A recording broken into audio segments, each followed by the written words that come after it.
तो A2 accounting में हम टॉपिक आज पढ़ रहे हैं A2 अकाउंटिंग का कैश फ्लो स्टेटमेंट का। तो A लेवल 2 में कैश फ्लो स्टेटमेंट बड़ा इंपॉर्टेंट टॉपिक है और नॉर्मली ये IAS के साथ ही रिलेट करता है क्योंकि cash flow statement is prepared according to IAS 7 and it is a compulsory statement which now most of the companies they use to prepare cash flow statement along with the financial statements. Income statement balance sheet के साथ cash flow statement भी हम बनाते हैं और इसके definitely benefits भी हैं। आपको पता चलता है कितना कैश इनफ्लो हो रहा है for in all the year, कितना कैश आउटफ्लो हो रहा है, वो सारा कुछ आप कैलकुलेट जो है वो कर सकते हैं। तो बड़ा टेक्निकल क्वेश्चन आया था अक्टूबर नवंबर 22 33 का क्वेश्चन है ये, अक्टूबर नवंबर 22 33 का क्वेश्चन है जो मैं सॉल्व करने जा रहा हूँ। सर हम आजकल कर क्या रहे हैं? हम बेटा आजकल कोई टॉपिक नहीं कर रहे हैं। हम आजकल मैं बीच बीच में से जो मुझे पता है कि इंपॉर्टेंट टॉपिक्स हैं, पेपर में आने के चांसेस हैं, उनके सवाल मैं पास पेपर में से आपको करवा रहा हूँ। वो पास पेपर्स जो मेरी बुक में सवाल नहीं है, कुछ बिल्कुल नए वाले हैं। अक्टूबर नवंबर 22 33 XY public limited company makes all of its sales and purchase on credit. तो पहले तो बात याद रखिएगा कि आप जितनी भी सेल्स और परचेज करते हैं वो क्रेडिट पे करते हैं। It provided the following summarized information for the year ended 31 December 2021। Income statement दी हुई है, रेवेन्यू में से सेल्स आपने माइनस की है, इन्वेंट्री दी हुई है आपको, परचेजेस हैं, क्लोजिंग इन्वेंट्री माइनस की हुई उसने, कॉस्ट ऑफ सेल आ गई है, ग्रॉस प्रॉफिट आपका आ जाता है, एक्सपेंसेस माइनस करते हैं तो आपका ऑपरेटिंग प्रॉफिट आता है और फाइनेंस कॉस्ट माइनस करते हैं तो आपका प्रॉफिट फॉर द ईयर आ जाता है। तो सबसे पहले क्योंकि ये सवाल कैश फ्लो स्टेटमेंट का है और आप सबको ये पता होना चाहिए कि cash flow statement will start from operating profit. Cash flow statement always starts from cash flow from operation, cash from operation से, कैश फ्लो फ्रॉम ऑपरेशन से स्टार्ट करते हैं। तो बताएं इसमें ऑपरेटिंग प्रॉफिट हम कैसे निकालेंगे? सर मैं सामने देखो ना, ऑपरेटिंग प्रॉफिट कैसे निकालेंगे? हमें प्रॉफिट फॉर द ईयर दिया है, हमें तो ऑपरेटिंग। सर इसमें फाइनेंस कॉस्ट ऐड कर देंगे। जी बिल्कुल सही। प्रॉफिट फॉर द ईयर 66,500 में फाइनेंस कॉस्ट 11,200 आप ऐड कर देंगे तो आपका ऑपरेटिंग प्रॉफिट जो है वो आ जाएगा या कैश फ्लो फ्रॉम ऑपरेशन जो है वो आपका निकल आएगा। इनकम स्टेटमेंट के अलावा नीचे उसने बैंक अकाउंट दिया है जिसका बैलेंस ब्रॉट डाउन ओवरड्राफ्ट है, कैरेट डाउन पॉजिटिव हो गया आपका 12,600 का, हमें दिया हुआ है 12,600 का, और ओपनिंग कैश 22,600 ओवरड्राफ्ट, और क्रेडिट कस्टमर से पैसे मिले 701600, रिफंड फ्रॉम सप्लायर है, proceed of sale of motor vehicle दिया हुआ है, डिसऑनर चेक है, ठीक है जी। क्रेडिट सप्लायर्स को पेमेंट किया आपने वो है, फिटिंग खरीदे आपने नया 3700 का वो दिया हुआ है, इंटरेस्ट जो आपने पे किया है वो लिखा हुआ है आपका, और डिविडेंड दिया हुआ है आपको जो आपने पे किया, एक्सपेंसेस जो पे किए वो है, लोन रीपेमेंट्स हैं और बैलेंस कैरी डाउन। पहला मेरा सवाल आप लोगों से ये है, कोई भी बता सकते हैं, अगर आप इनकम स्टेटमेंट में देखें तो फाइनेंस कॉस्ट की अमाउंट कितनी लिखी हुई है 11,200, जबकि अगर आप बैंक अकाउंट में देखें तो आपकी जो अमाउंट लिखी हुई है इंटरेस्ट की वो 8600 है। ये क्या वजह होगी?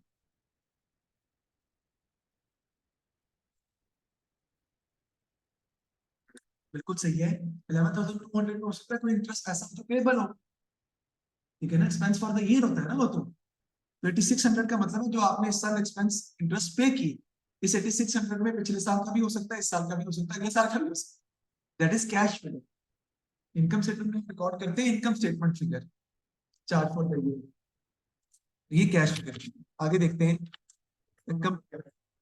हाँ, the company had considerable sale ledger balance and purchase ledger balance at both the start and at the end of the year। इसका मतलब जरा बताइएगा क्या कहता है ये?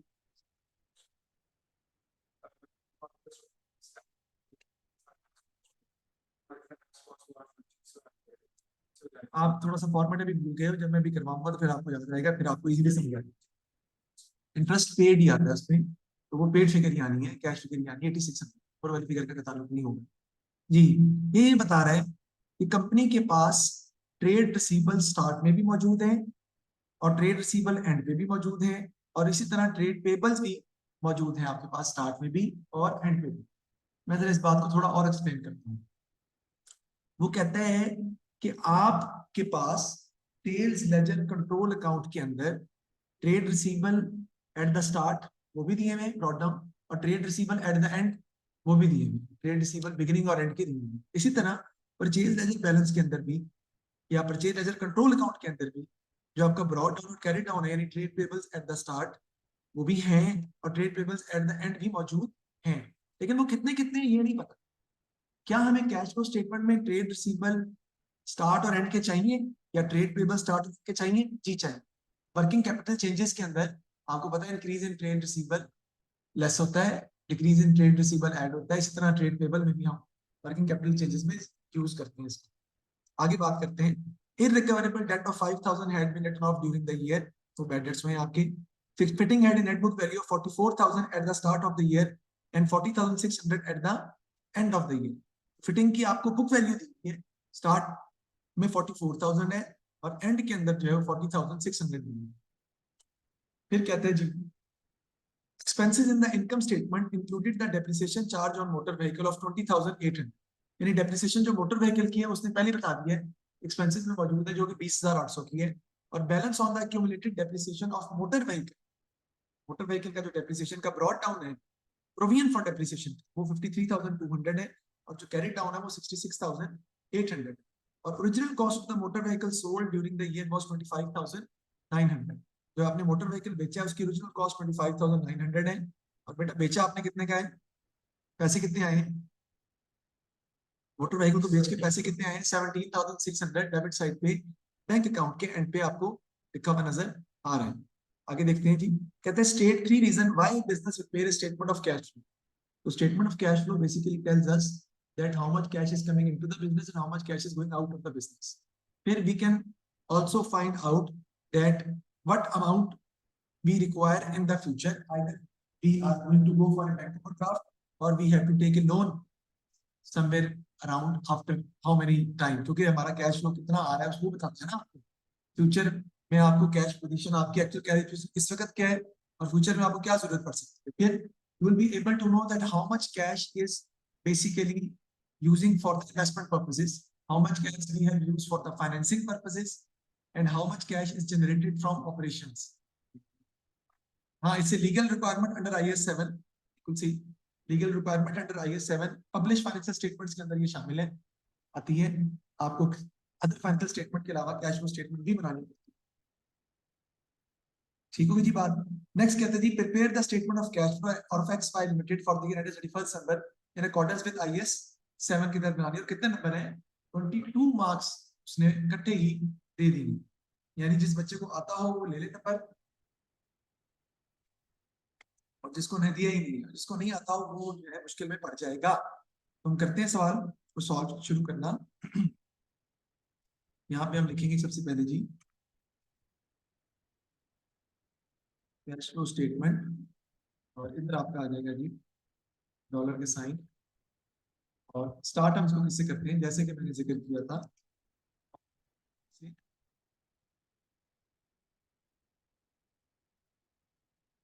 या प्रॉफिट ऑपरेशन भी लिख सकते हैं आप, ये भी लिख लेते हैं प्रॉफिट ऑपरेशन, और वो कितना बेटा 66,500 ठीक है ना। प्रॉफिट फॉर द ईयर में फाइनेंस कॉस्ट ऐड कर देंगे 66,500 प्लस 11,200, ठीक कितना आ जाएगा, ये आपका प्रॉफिट ऑपरेशन हमने फाइंड आउट कर लिया। अब क्या करते हैं, आपको याद होना चाहिए फॉर्मेट के अंदर कि हम इसके अंदर ऐड करते हैं डेप्रिसिएशन। सबसे पहले हम इसमें ऐड करेंगे डेप्रिसिएशन ऑन मोटर व्हीकल। क्यों सर, कुछ एक्सपेंस है तो नॉर्मल एक्सपेंस तो आपको ऐड करना पड़ेगा ना, क्योंकि उससे आपका कैश तो कम नहीं हुआ था, आपने माइनस किया हुआ है।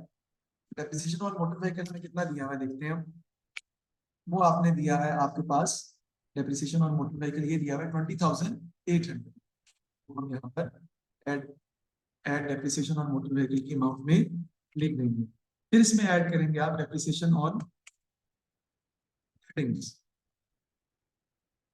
वो देखते हैं। उसके लिए आपको बेटा फिटिंग्स का अकाउंट बनाना पड़ेगा किससे, नेट बुक वैल्यू मेथड से। क्यों सर, क्योंकि मैंने आपको बताया था किसी भी एसेट की ओपनिंग या closing book value net book value दी हो तो आपको net book value method solve करना पड़ेगा। लेकिन अगर कॉस्ट और डेप्रिसिएशन अलग अलग दी हो या प्रोविजन फॉर डेप्रिसिएशन दी हो फिर आप कॉस्ट मेथड यूज करते हैं। कॉस्ट मेथड होता है एक नेट बुक वैल्यू मेथड।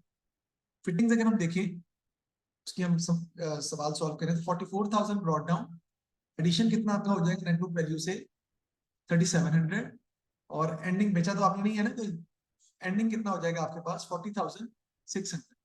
ये सॉल्व करेंगे तो आपके पास डेप्रिसिएशन आ जाएगी, I repeat again 44,000। Net book value method से आप इसका अकाउंट बनाएंगे। चलिए मैं बना देता हूँ। तो आपकी डेप्रिसिएशन जो है वो निकलेगी, इधर इसका ब्रॉड डाउन आ जाएगा आपका कितना है 44,000, एडिशन आपको इधर आ जाएगा 3700 जो आपने नया खरीदा है, और इधर आपका आ जाएगा कैरिड डाउन दैट इज 40,600, और जो डिफरेंस है that is going to be your depreciation. Value of asset sold भी करेक्ट होता है, तो है कितना आएगा 700, ये आपके आ गई डेप्रिसिएशन ऑन फिटिंग्स। और लिख लेते हैं जी, डेप्रिसिएशन ऑन फिटिंग्स आपके आ गई 7100। उसके बाद हम इसमें ऐड क्या करते हैं, हम इसमें ऐड करते हैं loss on sale of delivery vehicle, motor vehicle, sorry. देखते हैं जी वो कैसे निकालना है आपने।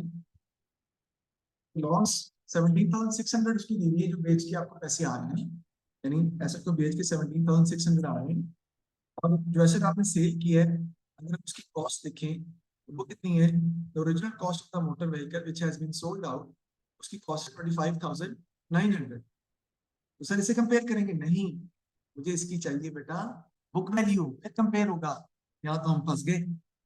यहाँ पे एक इंपॉर्टेंट पॉइंट है आपका कि आप motor vehicle account, provision for depreciation of motor vehicle account आप बना सकते हैं, क्योंकि प्रोविजन फॉर डेप्रिसिएशन का आपका सारा डाटा दिया हुआ है, ओपनिंग भी, क्लोजिंग भी, और डेप्रिसिएशन भी, इनकम स्टेटमेंट फिगर भी दी हुई। तो वहां से डिस्पोजल की डेप्रिसिएशन ऑटोमेटिकली आपके पास निकल आएगी। कैसे सर, वो मैं अभी बताता हूँ आपको। अकाउंट बनाऊंगा प्रोविजन फॉर डेप्रिसिएशन का, किसका, मोटर व्हीकल का। तो आपके पास सबसे पहले इस साइड पे क्या आएगा, ब्रॉड डाउन। इधर आपके पास क्या आता है बेटा, कैरिड डाउन। इधर आपके पास आ जाती है charge for the year which is income statement figure, और इधर आपके पास आ जाती है डिस्पोजल। डिस्पोजल की कॉस्ट नहीं, डिस्पोजल की सेल प्राइस नहीं, डिस्पोजल की टोटल डेप्रिसिएशन है, वैसे बेचा है उसकी टोटल डेप्रिसिएशन यहाँ पे आपकी आती है from the rate of purchase till the rate of sale. तो ओपनिंग कितना है जी 53200, और एंड है 66800। लिख लेते हैं जी 53200, और एंड है जी आपका 66800। चार्ज फॉर द ईयर तो ऑलरेडी आप निकाल चुके हैं, वो आपका 20,800 का है, वो यहाँ पे आ जाएगा।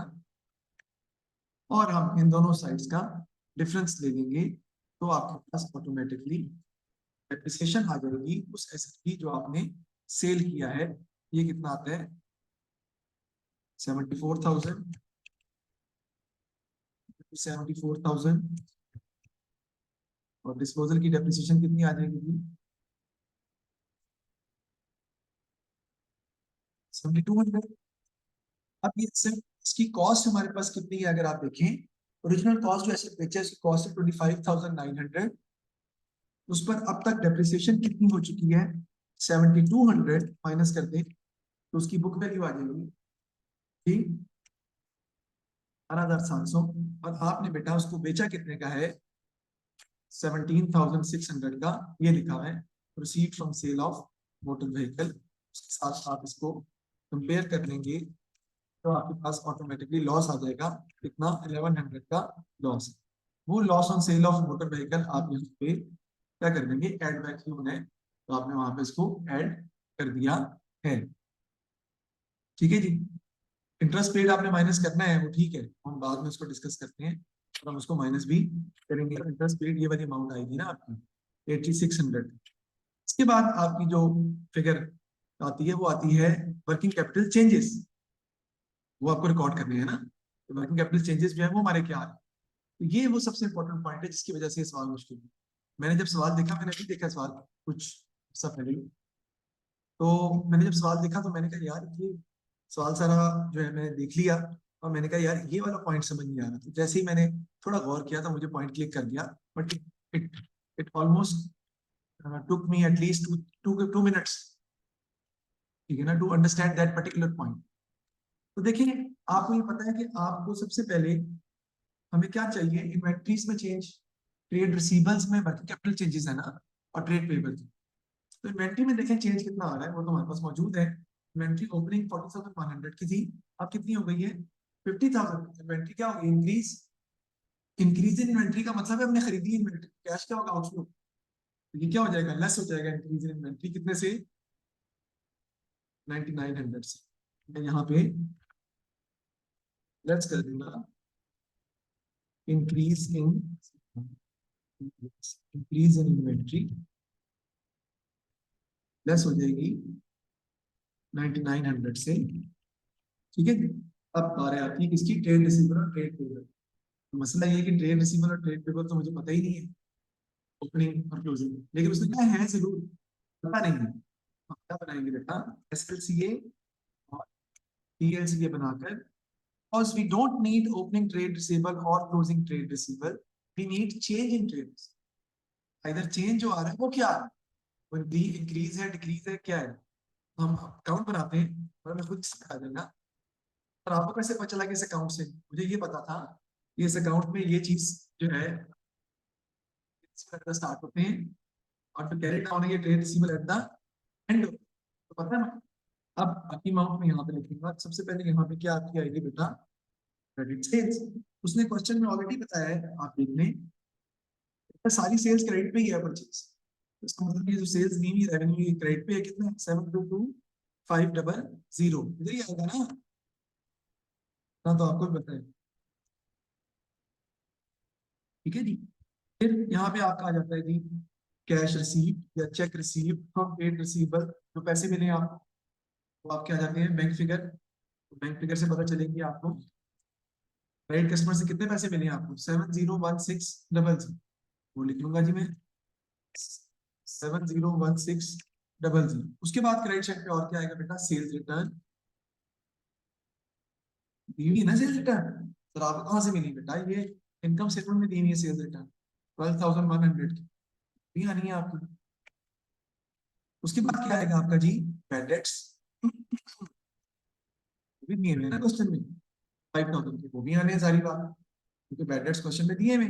सर कहाँ दिए हुए, दिखाता हूँ मैं, an irrecoverable debt of 5,000 had been written off during the year. उसके बाद अगर आप देखें तो आपका क्या दिया हुआ है, इसके अलावा डिसऑनर्ड चेक भी है। डिसऑनर्ड चेक भी SLCA में आते हैं बेटा, किस साइड पे आते हैं, customer to bank debit side पे आते हैं। डिसऑनर्ड डेबिट साइड पे आता है, क्योंकि उससे आपके कम हो जाते हैं,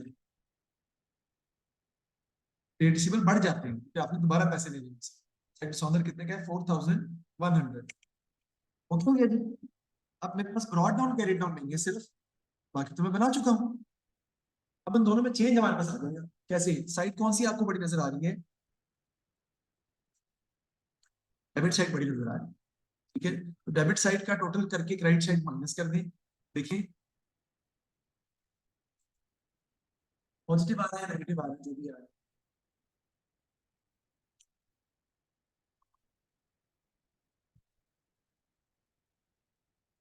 7900 का डिफरेंस आ, 7900 से डेबिट साइड बड़ी है या छोटी है,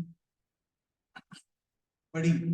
इसका मतलब क्या हुआ, डेबिट साइड बड़ी होने का मतलब क्या हुआ कि हमारी ब्रॉड डाउन अगर 7900 है ना, तो आपका कैरी डाउन कितना है, 0। इसका मतलब है ट्रेड रिसीवेबल की फिगर में कितना चेंज आ रहा है, 7900। और 7900 का जो चेंज आ रहा है वो क्या आ रहा है, डिक्रीज हो रही, इंक्रीज हो रही, कैसे इंक्रीज हो रहे हैं, देखो डेबिट साइड बड़ी है ना,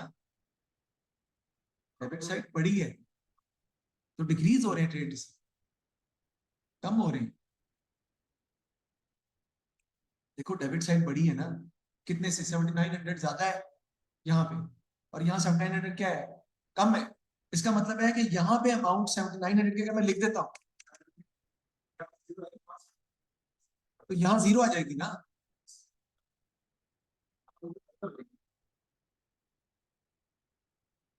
सॉरी सही कह रहे हो, सही कह रहे हो, 900 कैरी डाउन में आना है, क्योंकि ये साइड ज्यादा है,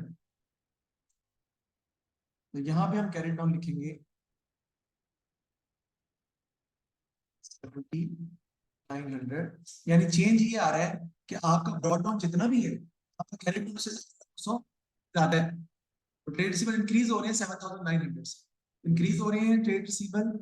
यहाँ पे क्या हम कर देंगे, लेस कर देंगे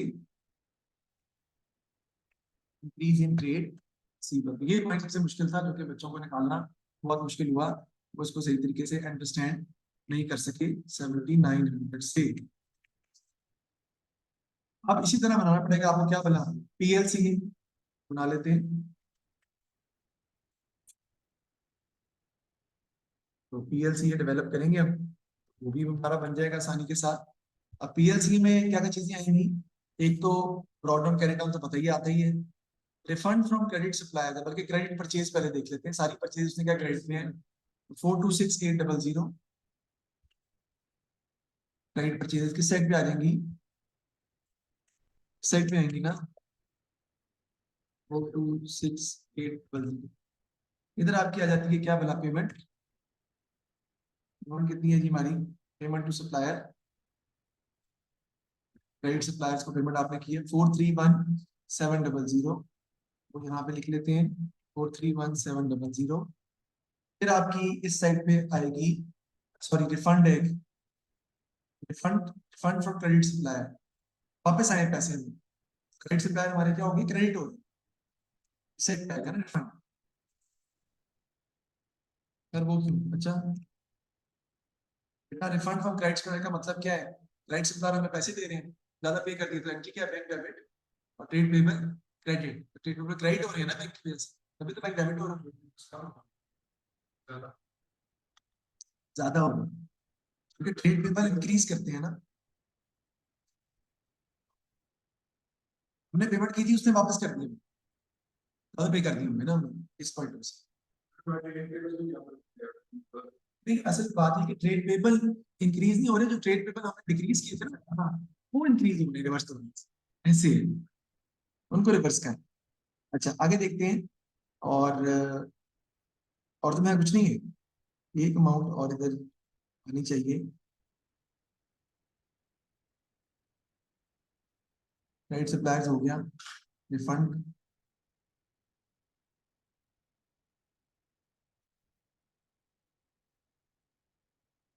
नीचे, और कुछ नहीं है,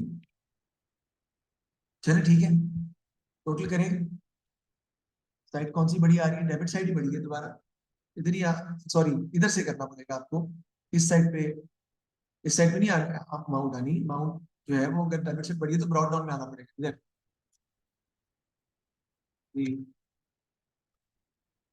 3000, यानी 3000 से आपके ट्रेड पेबल क्या कर रहे हैं, डिक्रीज कर रहे हैं, डिक्रीज कर रहे हैं ना, क्योंकि ब्रॉड डाउन में 3000 थे, कैरी डाउन में कितने हैं, 0, 3000 से आपके ट्रेड रिसीवेबल डिक्रीज कर रहे हैं, तभी आपका ये टोटल जो है वो,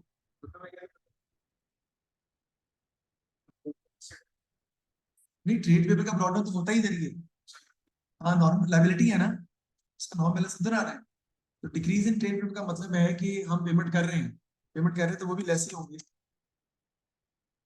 डिक्रीज इन ट्रेड पेबल 3000 हम माइनस कर देंगे,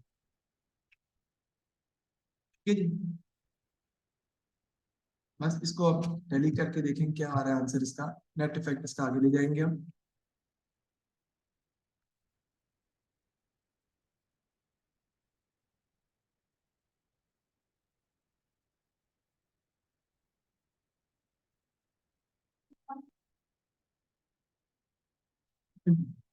इसलिए कि आपकी डेबिट साइड बड़ी थी ना, और ब्रॉड डाउन इधर आता है, कैरेट इधर आता है, ये साइड बड़ी थी, इसका मतलब है कि आपको जो ट्रेड रिसीवेबल और ट्रेड पेबल ओपनिंग वो 3000 से ज्यादा है, तो हमने इसको कैरेट डाउन, फर्क कितना, फर्क ये आ रहा है कि आपकी ओपनिंग ट्रेड रिसीवेबल 3000 ज्यादा है और क्लोजिंग जो है वो 3000 से कम है, उसकी अमाउंट 3000 और जीरो नहीं है, उसकी अमाउंट 9000 और 3000 भी हो सकती है, 9000 और 6000 भी हो सकती है, 3000 का फर्क है उसमें, यानी 3000 से आपके ट्रेड पेबल डिक्रीज कर, डिक्रीज ट्रेड पेबल तभी करेंगे ना जब आप पे करेंगे, less decrease in trade payable आपको क्या आउटफ्लो होगा, माइनस क्या आउटफ्लो होगा जी, पॉजिटिव, कितना आ जाएगा ऐड करके,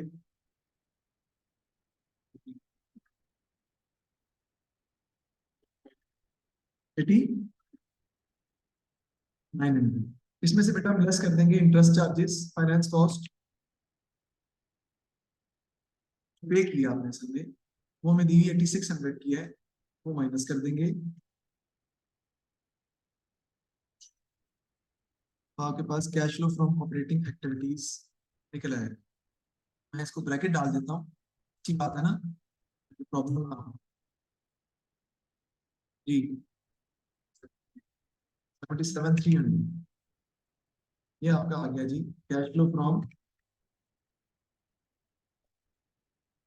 ऑपरेशन ऑपरेटिंग एक्टिविटी का। नेक्स्ट आप करते हैं जी cash flow from investing activity.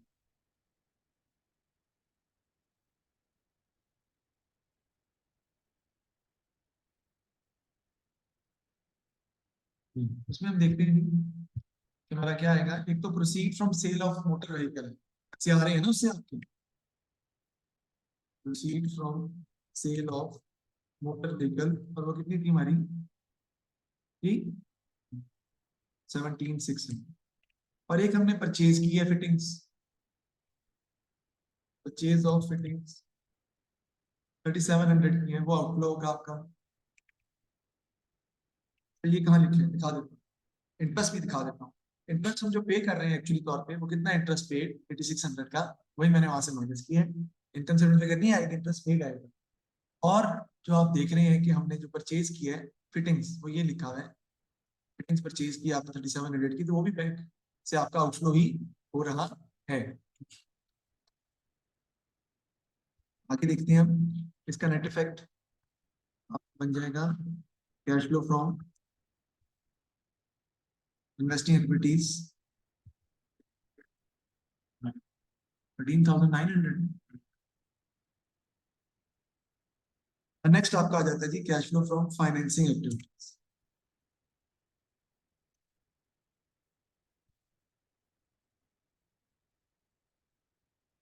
आप इसका आंसर लिखकर भी आगे सॉल्व कर सकते हैं, वो आपकी मर्जी है, या फिर तीनों को इकट्ठा भी एडजस्ट करें तो वो भी कोई इशू नहीं है। यहाँ पे आपका सबसे पहले आता है रीपेमेंट ऑफ बैंक लोन, फिर डिविडेंड पेड भी आपने किए बेटा। देखते हैं सर कैसे पता चला आपको, इसमें लिखा हुआ है लोन रीपेमेंट आप कर रहे हैं 32,000 की, और डिविडेंड भी आप पे कर रहे हैं कितने का 24,000 का। ये दोनों बेसिकली फाइनेंस एक्टिविटी। कोई शेयर इशू हो रहे होते तो वो भी मैं लिखता, तो कैपिटल रिड्यूस हो रहा होता तो वो भी मैं लिखता। लोन रीपेमेंट 32,000 है और डिविडेंड 24,000 के लिए।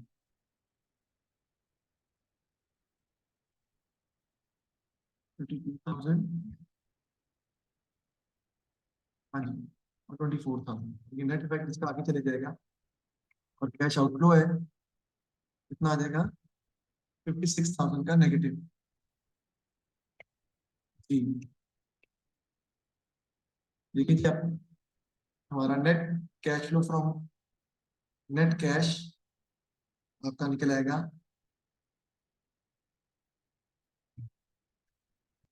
कैश कैश इक्विवेलेंट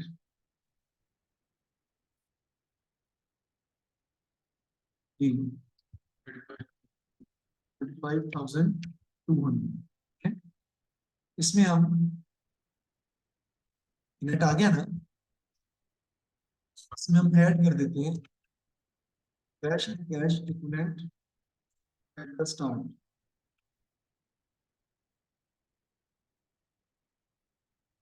स्टार्ट में अगर आप देखें ना, तो आपका स्टार्ट में net cash cash equivalent negative है 22,600 है। अब वो ओवरड्राफ्ट है, ओवरड्राफ्ट के हिसाब से आपको यहाँ पे नेगेटिव में लिखना पड़ेगा 22,600। और ये आप इसमें एडजस्ट करेंगे तो सर ये नेगेटिव में क्यों लिखा है आपने?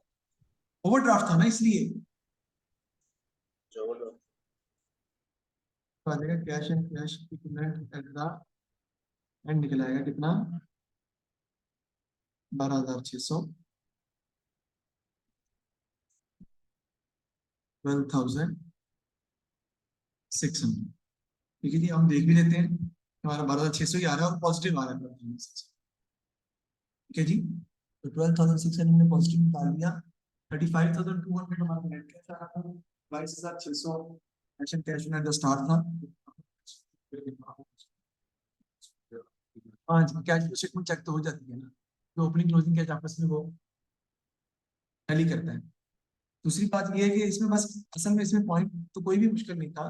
पॉइंट इसमें मुश्किल ये वाला था, एसएलसी और पीएलसी वाला पॉइंट थोड़ा सा टफ था। तो अगर आप फर्ज कर लें ये नंबर कट भी जाते हैं आपके, अल्लाह ना करे, चलो सपोज कर लो, बच्चे जो है ना सवाल मुश्किल देख के छोड़ देते हैं उसको, वहां से प्रॉब्लम होती है। सवाल तो अटेम्प्ट पूरा करें ना, कोशिश तो करें आप अपने हिसाब से। तो दो नंबर कट जाएंगे आपके। दो नंबर तो खैर नहीं होंगे क्योंकि 22 नंबर है, तो 22 नंबर का मतलब मैं हिसाब लगा लूंगा, एक मिनट, 1 2 3 4 5 6 7 8 9 10 11 12। हाँ जी, तो तकरीबन मेरा 14। ये जो थ्री स्ट्रेट टेबल के दो दो नंबर है, इसके नंबर दो दो हैं, 4 नंबर हैं। वर्किंग ज्यादा है, इसके 4 नंबर है। इसी तरह डेप्रिसिएशन के भी दो दो नंबर है, इनके भी वर्किंग ज्यादा है, लॉस के भी इस तरह 2 नंबर है। तो ये फिर आपके बनेंगे। इसका मेरा ख्याल है शायद एक ही है। एक और ये दो दो कितने हो गए, 5 6 7 8 9 10 11 12, ये 13 हो गया, फिर 14 15 16 17 18 19 20, थोड़े ज्यादा और भी हो सकते हैं, 22 है ना, ये भी हो सकता है। तो ये हमने क्वेश्चन जो है वो अपना सॉल्व कर दिया। तो देखते हैं आगे, और उसने कुछ इसमें मांगा है और उसने कुछ नहीं मांगा हुआ। तो ये हमने क्वेश्चन कैश फ्लो स्टेटमेंट का मैंने आपको सॉल्व करा। इसी तरह एक क्वेश्चन आया हुआ है कैश फ्लो स्टेटमेंट का सवाल आपके उसमें, मैंने बताया था स्पेसिमेन पेपर में, वो भी कर लीजिएगा। स्पेसिमेन पेपर में भी कैश फ्लो स्टेटमेंट का सवाल आया है, वो भी कर लीजिएगा, वो भी आसान है वैसे। स्पेसिमेन पेपर में सवाल जो आया है कैश फ्लो का, वो भी कर लीजिएगा, लेकिन वो भी आसान है, कोई इतना मुश्किल क्वेश्चन नहीं है अगर हम बात करें कैश फ्लो के हवाले से।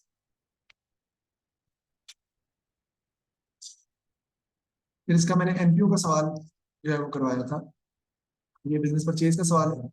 इसी पेपर का बिजनेस परचेज का सवाल है कि मैं कल कराऊंगा। बिजनेस परचेज का सवाल है एनपीओ का, ये मैं कल कराऊंगा। और ये रेशो का सवाल है, ये आप लोग कर सकते हैं, इसमें कोई ऐसी प्रॉब्लम नहीं है। और पहला क्वेश्चन नॉन प्रॉफिट ऑर्गेनाइजेशन का है, ये भी सिंपल है। प्रोडक्टेड इनकम स्टेटमेंट आपने बनानी है, इसमें भी कोई रॉकेट साइंस नहीं है ये भी आसान। कोई भी बच्चा ध्यान से करे तो ये भी कर सकता है। कि मैंने 5 बजे आज क्लास में करवाया था, हाँ 5 बजे वाली क्लास में आया करें।